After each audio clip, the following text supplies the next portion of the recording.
So one thing we want to talk about really quickly is image stabilization. And depending on your camera manufacturer, this might have a different name, whether it's VR, OIS, IS, there's all sorts of names for image stabilization out there.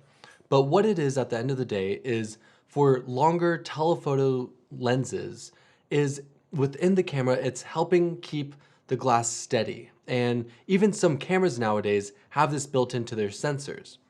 Really, all it's doing is helping you get a steadier shot, and any little movements from your hands, it reduces that so you have a steadier shot throughout. This is something that can typically cost a little bit more for lenses, but it is of great benefit if you're using those longer telephoto zoom lenses. Specifically, if you're trying to get into sports or wildlife photography, I would highly recommend investing a little bit more money into a lens that offers image stabilization of some sort.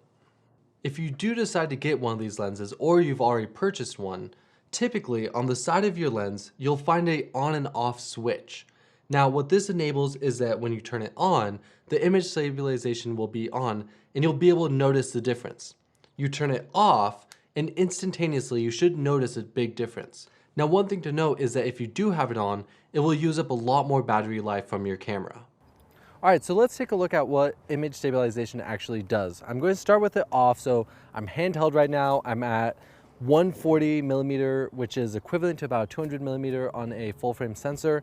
And let's just frame up and let's see, take a shot. So I'm handheld and you can see, especially at these long telephoto lengths, it's so shaky. Every little movement of my hands, you can see all the little jitters. Now let's turn on image stabilization. Again, on this camera or on most lenses, it'll just be a little switch on the side. So now I go up and you can really see just the difference it makes. I mean, it is holding it steady. It looks like I'm almost on a tripod.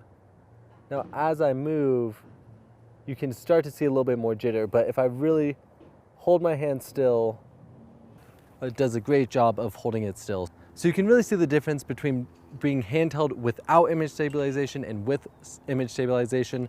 I think if you're going to buy a long telephoto lens, it's definitely worth it to get it. You can see just the difference of how shaky it is without it and how still it is with it.